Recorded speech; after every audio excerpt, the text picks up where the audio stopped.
रख दो, अब गाड़ी में रख। शशि को बुलाओ। मुख्यमंत्री सामूहिक विवाह योजना में एक लाख जाएगा और उसी क्रम में प्रधानमंत्री जी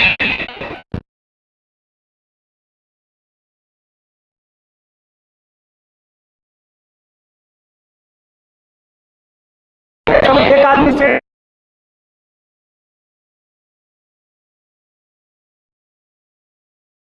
लोगों का आज महिला सुरक्षा केंद्र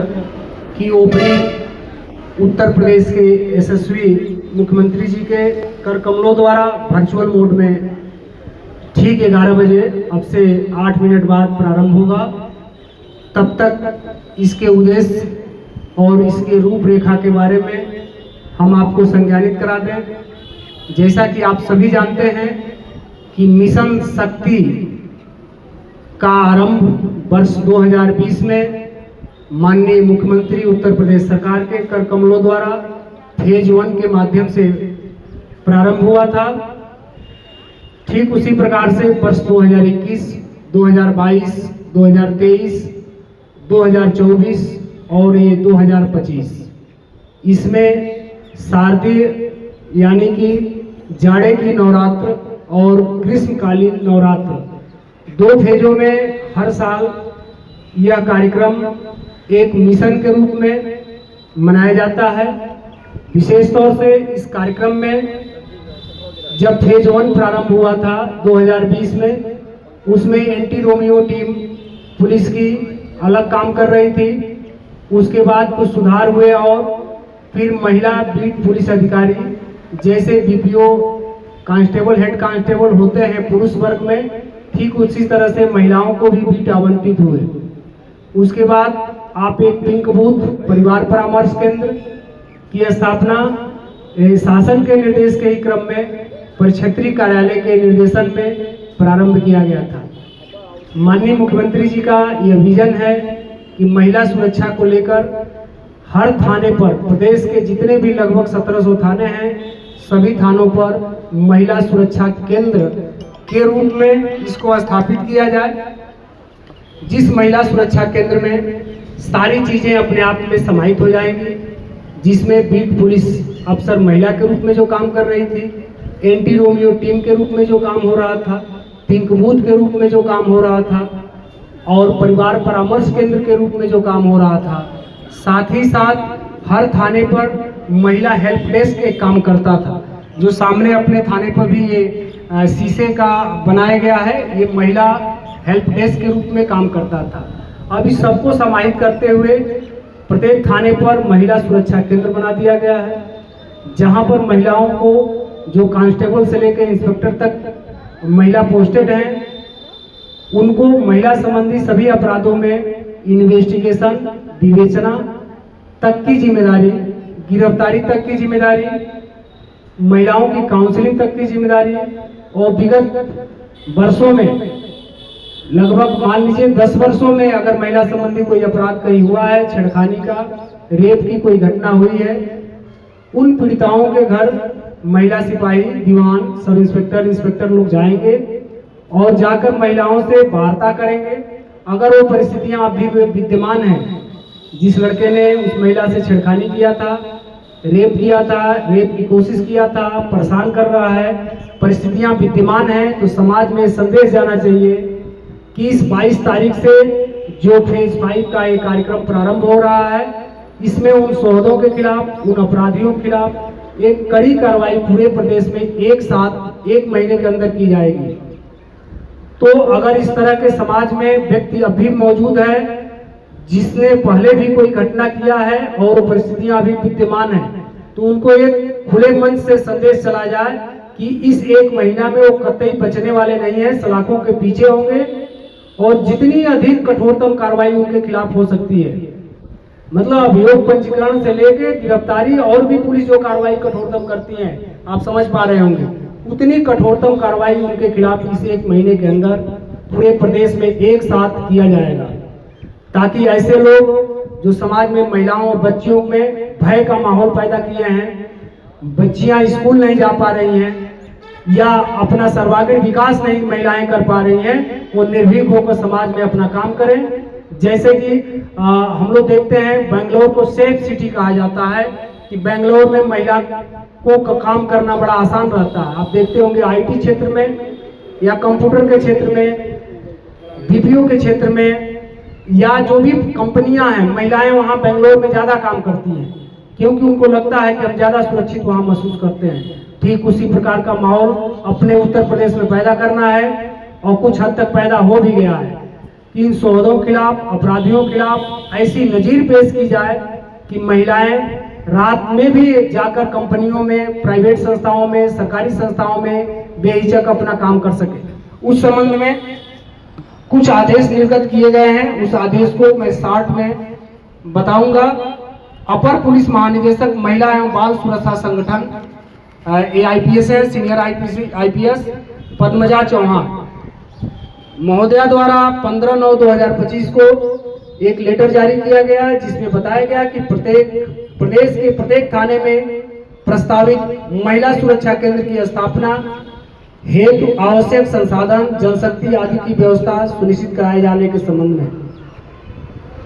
मैडम ने इसमें उल्लेख किया है कि वर्ष 2020 में महिला सुरक्षा अभियान के प्रथम चरण में महिलाओं के लिए प्रत्येक थाने में महिला हेल्प डेस्क की स्थापना कराते हुए क्रियाशील कराए गए थे। महिला हेल्प डेस्क का दायरा बढ़ाते हुए प्रत्येक थाने में महिला पीड़िता के आगमन से लेकर और पुनः मानसिक और शारीरिक रूप से पूर्णतः सशक्त होने तक 360 डिग्री काउंसलिंग, मार्गदर्शन, सहयोग और संरक्षण संबंधी सेवाएं प्रदान करने हेतु एकल संपर्क बिंदु की तरह काम करेगा यह महिला सुरक्षा केंद्र। यह प्रत्येक थाने में थाना परिसर के अंदर स्थापित होगा। हम अपने थाने रुधौली का बता दें कि हमारे यहाँ सामने पिंक बूथ और परिवार परामर्श केंद्र काम कर रहा है। यह सामने आप देख रहे हैं महिला हेल्प डेस्क के रूप में काम कर रहा था। इसके ठीक पीछे जो पहले हमारा एक कक्ष खाली था विभिन्न प्रयोजनों के लिए, उस कक्ष को अप टू डेट करके कंप्यूटर संबंधी, प्रिंटर संबंधी,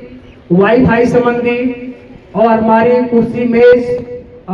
मॉडर्न शौचालय आदि की सभी व्यवस्थाएं कल रात में ही पूर्ण करके और उसको महिला सुरक्षा केंद्र के रूप में स्थापित किया गया है ताकि जो महिलाएं अगर थाने पर आएंगी, महिला जो हेल्प डेस्क काम करता था यहाँ पर कोई महिला कांस्टेबल उनको अटेंड करेंगे। साथ ही साथ अगर उसमें मुकदमा पंजीकृत कराया जाना आवश्यक है, ठीक उसी के पीछे उसमें दरवाजा खोला गया है। दूसरे वाले रूम में जाएंगी जहां महिला एक सब इंस्पेक्टर आपको मिलेंगी, काउंसलिंग करके और आपकी परिस्थितियों को देखते हुए अभियोग पंजीकृत कर और गिरफ्तारी उसी दिन सुनिश्चित की जाएगी। तो इस तरह से ये कार्यक्रम आज माननीय मुख्यमंत्री जी द्वारा ठीक 11 बजे 1 से 2 मिनट बाद प्रारंभ होगा, जिसको प्रत्येक जनपद के NIC रूम में, जहां पर सभी जनपद के वरिष्ठ अधिकारी, जिलाधिकारी, पुलिस अधीक्षक और जिस जिलों में IG और DIG रेंज हैं, कमिश्नर साहब हैं, NIC में बैठेंगे। पुलिस लाइन में सभी एडिशनल CO का कार्यक्रम रहेगा और प्रत्येक थाने पर इस तरह के कार्यक्रम आयोजित किए गए हैं। पहले सर्किल लेवल का था, लेकिन अभी जस्ट आदेश हुआ है कि हर थाने अपने यहाँ ऑनलाइन जुड़ेंगे। तो चूंकि हम लोगों को पहले से पता हो गया था तो हम लोगों ने रात में ही ये सारी तैयारियां कर ली हैं। आप जैसा कि इस पोस्टर में भी देख रहे हैं कि माननीय मुख्यमंत्री जी उत्तर प्रदेश सरकार द्वारा जो वर्चुअल मोड से आज इसका उद्घाटन किया जाएगा, इसमें सभी को मर्ज किया गया है। महिला help desk, anti Romeo squad, महिला बीट पुलिसिंग, उक्त सभी को समाहित कर महिला सुरक्षा को समर्पित करते हुए व्यापक रूप से इसका दायरा बढ़ाया गया है। इनके जो काम होंगे, जागरूकता कार्यक्रम कराना, काउंसलिंग करना, महिला अपराधों पर त्वरित एवं प्रभावी कार्रवाई करना, पूर्व के सभी महिला संबंधी अपराधों में पीड़िताओं से पुनः वार्ता कर अगर यदि परिस्थितियां पहले वाली ही मौजूद है तो उस पर अभियुक्तों के खिलाफ एक प्रभावी कार्रवाई होगा। इसके तहत हम लोग नवरात्र में जहां भी मूर्तियां स्थापित हो रही हैं, पंडालों में भी जाएंगे। पंडालों में भी एक चौपाल के माध्यम से, नुक्कड़ नाटक के माध्यम से, जागरूकता के माध्यम से इन कार्यक्रमों को हम लोग जन जन तक पहुंचाएंगे ताकि शोहदों के मन में, समाज में ये पहुंच जाए कि सरकार की मंशा क्या है। अगर हम इस तरह का कोई काम करते हैं तो पुलिस किसी भी सूरत में छोड़ने वाली नहीं है। तो अब मैं ऑपरेटर से बताऊंगा कि ये देख लें 11 बजने वाला है और 11:01 हो गया, लिंक अपने आप चल जाएगा। तो हमारे कंप्यूटर ऑपरेटर बता रहे हैं कि लिंक अपने आप चल जाएगा, तो आप लोग संकेत मुझे कर दीजिएगा, मैं अपनी बात समाप्त कर दूंगा। तब तक पुनः इसी संबंध में आप लोगों से चर्चा होती रहेगी। जैसे सारे अपराध महत्वपूर्ण है पुलिस के लिए, उससे कहीं ज़्यादा यह अपराध इसलिए ज़्यादा महत्वपूर्ण है कि ये 50% आबादी के साथ ये अपराध हो रहा है। केवल 2 ही अपराध, छेड़खानी और रेप, ये 50% आबादी के साथ हो रहा है और 50% आबादी इससे संकुचित है, इससे अपना सर्वांगीण विकास करने में डर रही हैं, बच्चियां स्कूल जाने से डर रही हैं और बहुत सारी बातें हैं जो बच्चियां स्कूल से आके अपने पेरेंट्स को शेयर नहीं करती हैं। इसलिए शेयर नहीं करती हैं कि पेरेंट्स नाराज होकर उनका स्कूल न छुड़ा दें। तो इसके लिए जिम्मेदार हमें आप हैं, पुरुष ही इसके लिए जिम्मेदार है। दूसरे घर की बेटी बहू को अगर हम देखेंगे तो हमारे घर की बेटी बहू को भी कोई ना कोई देखेगा। तो ये स्थितियां जब हर व्यक्ति के मन मस्तिष्क में आएगी, समाज में संदेश जाएगा। तो अगर हम 10% भी सुधार कर पाए तो लगेगा कि माननीय मुख्यमंत्री जी की ये मुहिम सफल हो गई है। आपको लगेगा भी कि यह जो 22 सितंबर से लेकर और 21 अक्टूबर तक का 1 महीने का विशेष अभियान है, इस अभियान में प्रदेश में ऐसे शोधों के खिलाफ कितनी कठोरतम कार्रवाई हो रही है। तो इसमें अगर हमारे आपके परिवार का कोई बच्चा भटक गया है, स्कूलों के आसपास घूमता है, जहां महिलाएं काम करती हैं वहां भटकता है, कमेंट करता है, छेड़खानी करता है, या इस तरह के विचार उसके मन में आ रहे हैं, तो हम लोगों को स्वतः भी अपने परिवार के बच्चों को भी अवेयर करना है कि इस समय सरकार बहुत सख्त है, पुलिस बहुत सख्त है। अगर तुम ऐसा कोई भी कृत्य करोगे तो कोई सिफारिश,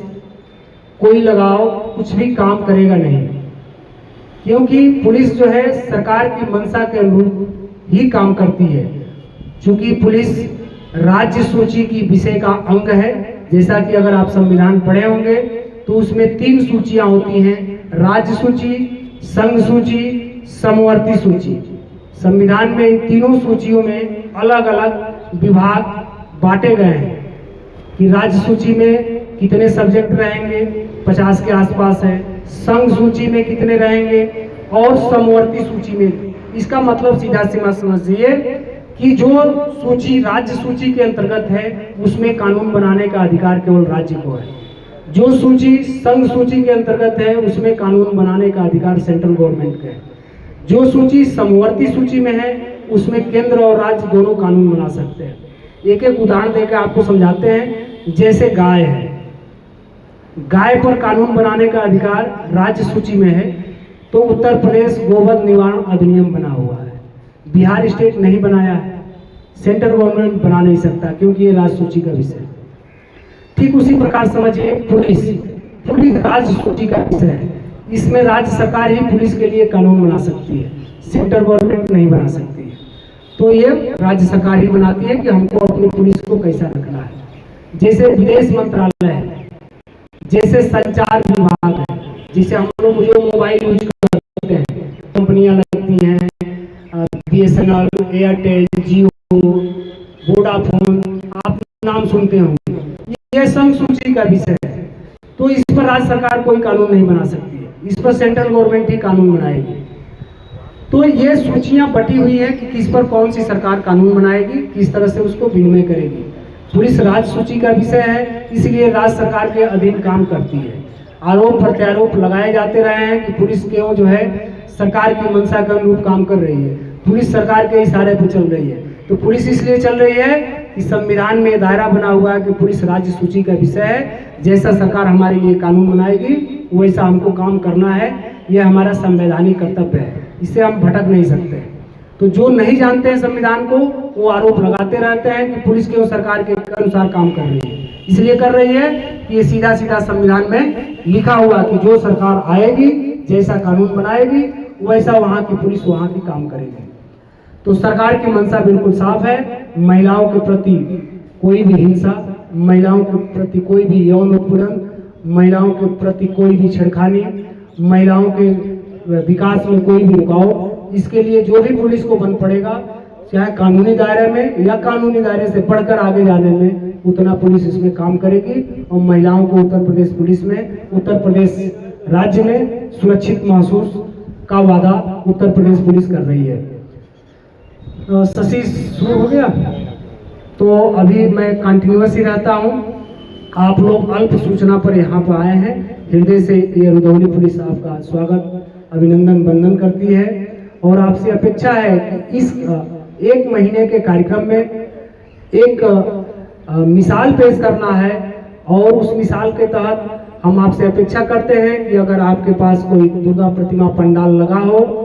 तो वहाँ पर इस रुधौली पुलिस को जरूर आमंत्रित करें। महिला पुलिस कर्मियों के साथ मैं स्वयं उपस्थित रहूँगा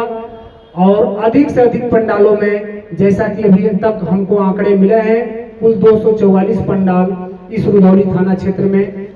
लगने वाले हैं। पिछले साल की अपेक्षा कुछ बढ़ रहे हैं। तो एक तो यह है कि नई परंपरा कम कोशिश की जाए और जो हाँ परंपराएं का आनंद लें। नई शुरुआत करने के सभी नई प्रयासों को बढ़ाना तो ये जिसकी परिकल्पना थी उनके लिए भी तालियां।